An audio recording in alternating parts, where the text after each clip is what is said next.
It is incredibly easy to harden yourself to the world, but just because the world hurts you, does that mean you become the very thing you hate? No. It's easy to, but it's not worth it. Trust me. For those of you who don't know, my name is Lawrence Harris. I'm a youth empowerment speaker. Long story short, I've spent the last 4 years specializing in helping teens and young adults build self love, build confidence, resilience, and ultimately a positive outlook on life. And this video may sound a bit pessimistic, but I swear at the end, there's a really positive, good takeaway to this.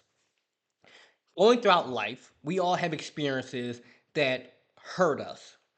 For me, up until the age of 11, I didn't really have friends because I was always that weird kid. I was always different. I was always a outcast of sorts. Because when everybody wanted to go play sports, I wanted to go read a book, or I wanted to watch National Geographic, or I wanted to do my own thing. And I often felt as if there was this invisible prison cell that people were trying to force me to go into. But I didn't want to go into the prison cell. But in order to be accepted, you had to go into the cell. So your options are either you be free by yourself or you go into the prison in the box that the world constructs around us, but you're trapped. And most people get trapped there. And in that trap, that's when things happen, such as, people bullying you, bad breakups, toxicity, all that kind of stuff. And it's easy to feel like because the world hurt me so much, I'm going to just be cold. I'm going to be build up these insane walls as a survival mechanism. It makes sense. Trust me, it makes sense. I understand it because it's something I've done too. To push people away, to say, what can you bring to me? Because my entire life has been based on transactional relationships. What can I get from this man or this woman? Because throughout my whole life, that man or that woman only wanted to take from me. So we walk throughout life unconsciously becoming the very thing our previous self would have hated. You get told things like, oh, don't be naive. Nobody's truly good in this world. And I'm saying this as someone who has not necessarily firsthand, but I'm well aware of some of the most heinous things that go on in this world because I've known people who have went through these heinous things. I'm not going to get graphic because, YouTube, they be not recommending videos when you talk about this. But let's just say people doing stuff that they did not want to be done. Um, People running into people's houses, things of that sort. So it's really easy for us to box ourselves in. It's really easy for us to try to escape, to run, to avoid everyone and everything. And one big area I want to talk about too is the context of relationships. With relationships, especially, as a teenager or young adult, we all want that sense of affection. We all want that sense of love, companionship, friendship, whatever of the sort. But we're going to inevitably have some sort of experience where somebody hurt us. Might have been a breakup, might have been somebody cheated on you, could have been anything like that. But you can't allow how somebody hurt you to cause you to go and hurt the world. I know it's easy to. I know you want your revenge. I know you want to go through your hot girl summer or your future arc or whatever people be calling it. But you must understand that if you fall in love with the gratification of the world, you will ultimately lose connection to yourself, to your spirit, and to the understanding that there is beauty in all this chaos. Underneath all the chaos and the heartbreak and the tragedies and all this sort, there's beauty in that. I know it might be hard to see it. I know it might be hard to find it. But you just have to find one little thing every day. It could be as simple as the sun is shining. It could be as simple as I woke up. I'm breathing. I don't have a cold. Um, my mom is in my life. I have siblings. I am not homeless. You just gotta find something small to be hopeful about. To know that even in all the darkness, there is a light. And your light and your reason for keep pushing on can be different from somebody else's. Your reason might be your siblings. It might be your family. It might be giving back to the community. It might be religion. It might be animal shelters. Whatever it is that you do to give back to the world. And there was times in my life when I felt as if I'm just going to close my heart off to everyone and everything. I'm just going to put myself on this huge pedestal where nobody and nothing else matters unless I am getting from it. Not to say that I'm obviously want everything in your life to be beneficial and elevating, but I was saying that I was viewing life, relationships, friendships, family, everything through a what can I get self-servingly, not in a sense of what can I receive for what I'm giving. If you're giving somebody affection and attention and love and support, it's very understandable for you to want that back. That's not transactional. That is, I am giving, I want to receive that which I am giving you. If I give you love, I want to receive love. If I give you friendship, I want to receive friendship. That is healthy, that is normal. What I was doing though was what can I get there? What can I get? How much can I take? How much can I get? Not what can I give, not can we what we share, not can we build. No.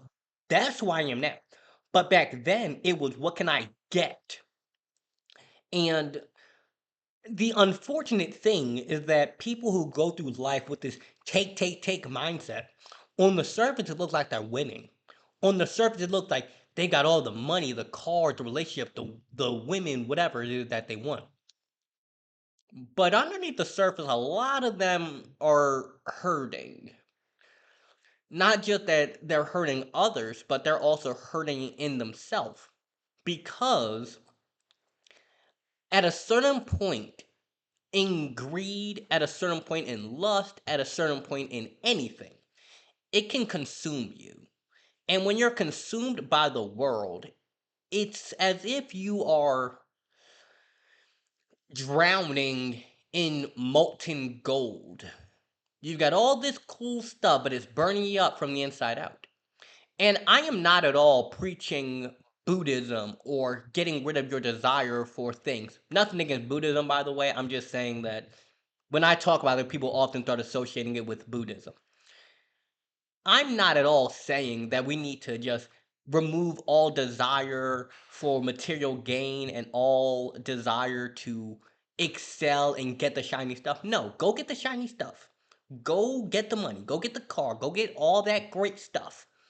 But before you do that, before you fall in love with the world, you need to fall in love with knowing that there is beauty to life, to the simple things, to the friendship, to the relationships, to giving and receiving. I used to be in a state of just, I only want to receive, not that I want to get back. It was like a squirrel. Had all the acorns and I was hoarding them. I didn't want nobody to come and touch my acorns.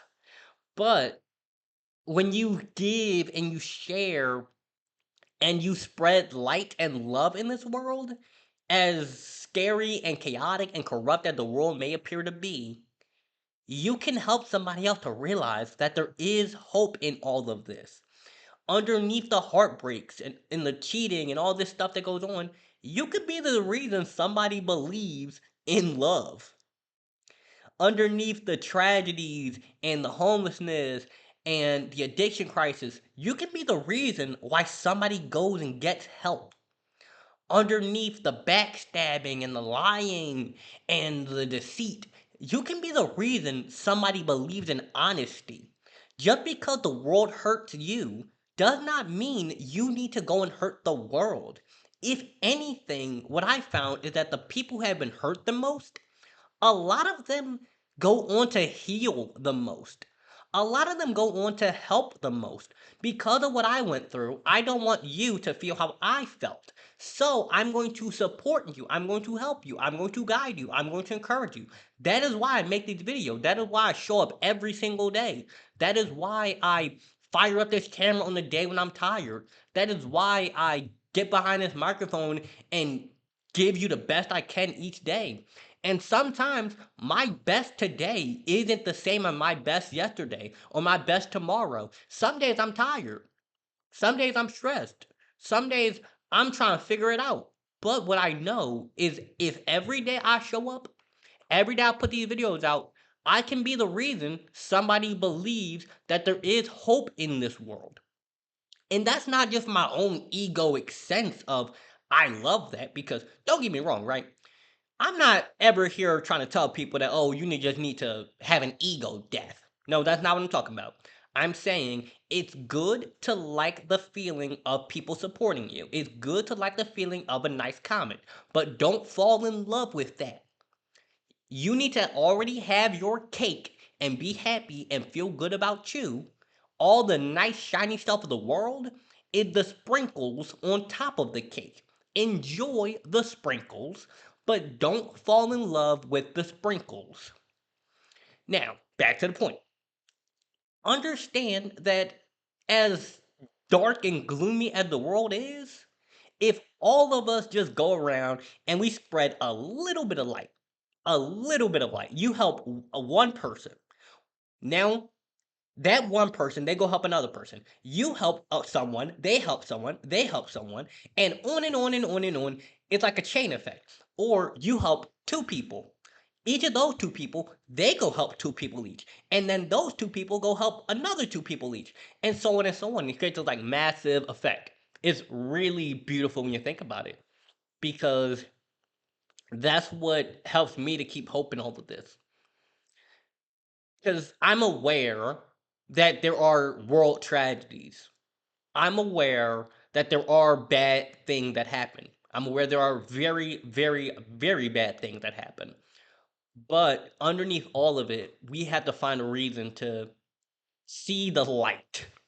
I'm not trying to sound like a preacher here, but you guys understand what I mean. To know that even in the darkness, there is hope. Even in the worst moments, there's something in there that we can find to keep going on. As small as your reason might be, if you find one reason every day and you build up another reason and you find a better reason tomorrow and a better reason after that, before you know it, that problem you're going through, that stress, that issue, you'll get through it. I know you will. And deep down, you know you will. Deep down, you know that you can. Deep down, you know what you're capable of. It's just sometimes we forget. Sometimes we forget what we're capable of. Sometimes we forget that we've been through worse. Sometimes we forget that we've overcome worse obstacles. Sometimes we forget that, yeah, that girl might have broke your heart, that man might have cheated on you, but there's an entire planet of other people. There's an entire city of other people. Or maybe you live in like one of them little towns in the middle of nowhere with only like 1,000 people. Okay, that still means there's a good enough amount of people around there. Yeah, you might have got fired from that job, you might have lost that job, but that doesn't mean that there's no other option. That doesn't mean that worst case scenario you can't get unemployment. That doesn't mean that worst case scenario you can't go to the soup kitchen. A lot of time we have too much pride. I believe that one of the worst things we can have is too much pride because that's when you start to think that you're above the rules. You start to think that you're above reality, that you're above everyone and everything. And that's a real dangerous place to be because it puts you alone. It disconnects you from the fact that there are people who want to support you and want to help you. But if you're not willing to be humble enough to ask for help, you'll never get it. If you're not humble enough to say, I have a challenge or a struggle or an obstacle, can you help me with it? You'll never get the help. If you're not humble enough to pray, if you're not humble enough to ask, if you're not humble enough to listen, if you're not humble enough to learn, if you're not humble enough to pick up that book and read it, if you're not humble enough to say, I don't know, you'll never get the help. You'll never learn. You'll never figure out because can't nobody help you if you refuse the help because you're too prideful. I know sometimes I be going off when I say to become so passionate. I feel like as I mentioned earlier with the prison analogy, I think the world tries to take that passion out of us. Tries to take that fire. But don't let them knock your fire out. Because that fire you got, that's the light of hope. And if you help somebody else find that hope, find that light, find that fire, find that ray of light in the dark, the world will be a whole much better of a place. You can't save the world. You can't save anybody, actually. You can just spread some light and light it up, light the world up a little bit more. And everybody played their part. None of us are perfect. None of us are going to help every last person. All of us had done something bad. But just because you had a mistake or you did something or you slipped up or you broke your diet one time or you had an argument, that doesn't make you a bad person. You did a action. Your action does not have to define you. The past is the past. What you do moving forward is your choice. What you decide to become in a world that has tried to make you cold and callous is your decision. And every day, you have to decide to have hope. Every day, you have to decide that you are not going to become what the world had tried to force you to be. Because if you let the world force you to be something, you're going to have a very hard life. Not in terms of money, because some of the things that people try to force us to be, doctor, engineer, lawyer, and this is not against those careers. You gotta just understand what I'm talking about. A lot of the things the world tries to force us to be might be beneficial. Like from a money perspective, a doctor makes a whole lot of money. An engineer makes a whole lot of money. But if your heart isn't there, if that's not what lights you on fire, if that's not what you're passionate about, of course, you need to pay your bills. But when I go to the grave, I want to know I had a fun time while I was there. God, you don't need to send me back. I went out there and I laid it all out. I gave the people these videos. I got up on stage. I did my thing. I had some good times. I had some bad times. I did some good stuff. I did some bad stuff. But at the end of the day, I can go to that grave knowing I lived. I put it out there. And I'm only 19. So imagine what it's going to be like when I'm 55 or 60 or 70 or God willing, I make it like 120. I don't think I want to be 120. I'll probably be all old and wrinkly and got arthritis by then. But you know what I mean. You know what I mean. I'm going to close out with this, final takeaway. Understand that just because the world might be cold, don't mean you got to be cold. Just because the world is harsh, don't mean you got to be harsh. Just because you got hurt, don't mean you got hurt other people. Heal yourself. Be the light in the world. Show somebody that it's possible. Show somebody that it's possible to wake up happy. Show somebody that it's possible to wake up excited. Show somebody that it's possible to have hope in a world that can seem so hopeless, to have light in a world that can seem so dark, to be warm in a world that feels so cold, to be you. Have a blessed day. And if you're interested in buying my books, you can find those in the link in the description, as well as on Amazon, right there in the link in the description, as well as my social medias for Instagram, TikTok, and this video is on YouTube. Have a good one.